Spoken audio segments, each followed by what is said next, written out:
ओम शांति। मेरी एमए की एग्ज़ाम है 21 को। मैं सुबह 5 बजे ड्यूटी पे निकल जाती हूँ और दोपहर को 3 बजे आती हूँ। ये एग्ज़ाम मेरे फाइनल है। कैसे योग से अच्छे मार्क्स प्राप्त करूँ? नेट एग्ज़ाम के लिए तो अच्छे मार्क्स चाहिए, तो क्या करें? उत्तर है, देखो, अभी तो 21 दिन भी नहीं है। हमने सारी विधि स्टूडेंटों के लिए बताई है कि क्या क्या करना है। अभी एक स्पेशल रखा है कि अच्छे मार्क्स लाने के लिए क्या करें।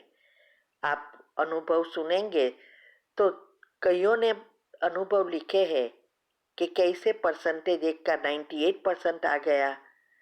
एक ने सोचा भी नहीं था और क्योंकि बहुत बार फेल हुए थे वो भी पास हो गई। पेपर खराब गए थे फिर भी 58% आ गए।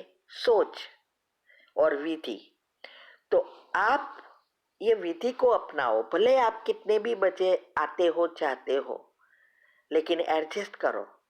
बीच में आप जाने आने में समय होगा, उसमें भी एडजस्ट कर सकते हो। बीच में टाइम मिले उसमें भी एडजस्ट कर सकते हो।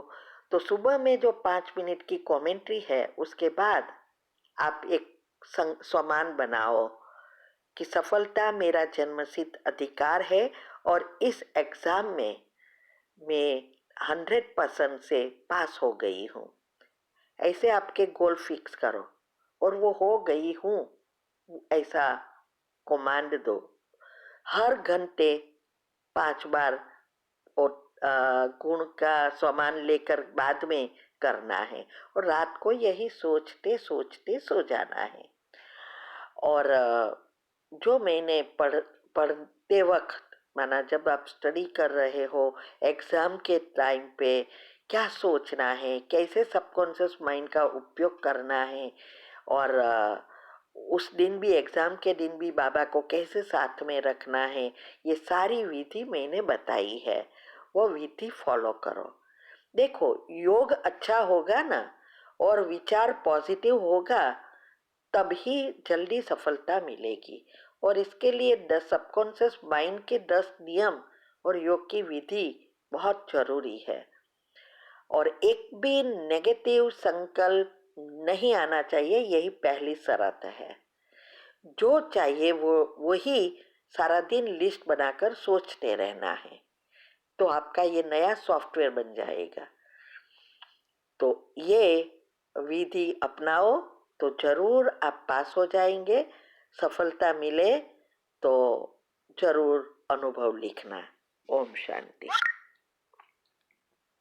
आपका प्रश्न है, मेरे पति को लेडीज से बात करने में बहुत इंटरेस्ट दिखाई देता है। लेडीज के सामने ओवर स्मार्ट बनते हैं, ये मुझे बिल्कुल पसंद नहीं आता। क्या करना चाहिए? उत्तर है, पहले तो आपको ये बिल्कुल पसंद नहीं आता ना, जो नेगेटिव चलता है उसके बारे में, वो पहले स्टॉप करना पड़ेगा। नहीं तो आप ही उनको बढ़ावा देंगे। इसीलिए पहले काम आपको ये करना है।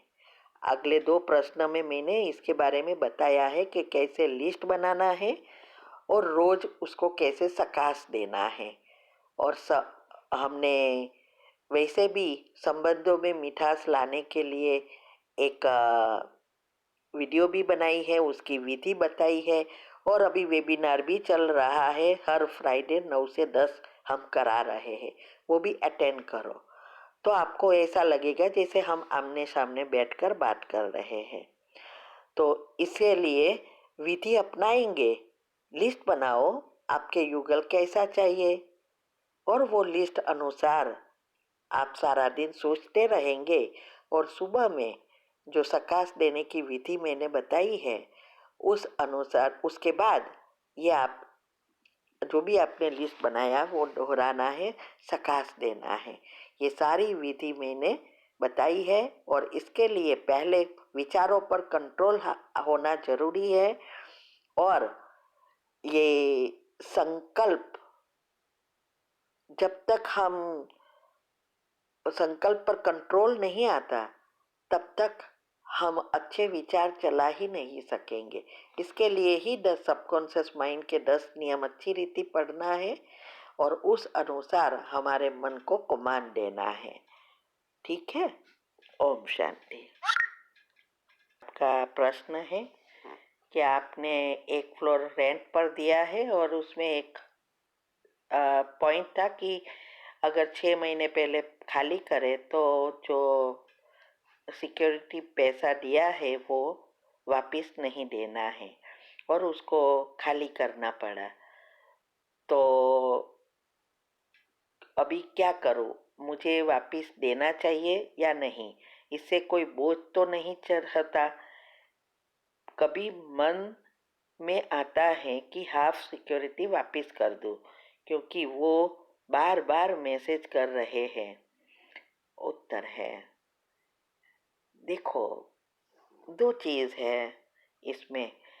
एक तो ये है कि एक स्थूल नियम अनुसार ये पैसा आपका हो गया, लेकिन कई बार ऐसा होता है कि वो आत्माएं एकदम गरीब है और आपके पास है सब कुछ, और कई बार ये नया कर्म भी हो सकता है। तो आप लीगली नहीं दो, वो लीगली है, बराबर है, लेकिन उसकी हाई भी नहीं लेनी चाहिए। हाँ, वो पैसा वाला है, अच्छी जॉब है तो बात बात अलग है, लेकिन अगर वो साधारण है, घर चला रहा है और ऐसे व्यक्ति से हमें ऐसा पैसा लेते हैं तो जरूर बुरा ही होता है। तो आपके ऊपर है।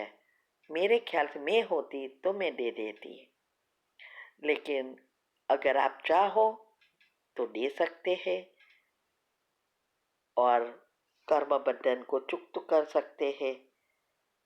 ठीक है। ओम शांति। प्रश्न है कि थोड़े दिन पहले रात को सोते सोते मुझे ऐसा फील हुआ कि मेरे जीवन की सारी परेशानियां खत्म हो गई। बहुत खुश हूँ। ऐसा लग रहा था जैसे मैं आसमान में उड़ रही हूँ। जब नींद खुली तो पूरा दिन मैं उसी खुशी में रही। ऐसा लगा जैसा सब ठीक हो गया और मैं रोज अमृत वेला भी नहीं करती। तो ये सब क्या चीज है? उत्तर है, देखो, सपने क्या है उसके मैंने 2-3 टॉपिक रखे हैं, आप वो सुन सकते हैं। हमारे अंदर कहीं ना कहीं ये चीजें हैं, वही सपने में दिखती है। और कोई पॉजिटिव एनर्जी से पॉजिटिव खींच लेते हैं, नेगेटिव से नेगेटिव। तो ये आपके अंदर कोई जगह पर है। अभी वो एक शायद इशारा दे रहा है कि आप पॉजिटिव बनो, योग बढ़ाओ, हिसाब किताब चुकतू कर सकते हो और आपके जीवन को ऐसे बना सकते हो। ये आपको अंतरात्मा की आवाज कहो या यूनिवर्स की टचिंग कहो, बाबा की टचिंग कहो, ये एक टचिंग हो सकती है और उस टचिंग को रियलिटी करना वो आपके हाथ में है। ये एक प्रिडिक्शन है, कुछ है कहाँ, क्योंकि कोई भी संकल्प आता है इसका मतलब हमारे भाग्य में या हमारे सूक्ष्म शरीर में कहाँ ना कहाँ पड़ा है। बस हमें उसको विधि अपनाकर प्रैक्टिकल लाइफ में लाना है। ठीक है, तो आप उसको प्रैक्टिकल करो तो खुशियाँ ही खुशियाँ आ जाएगी। ओम शांति।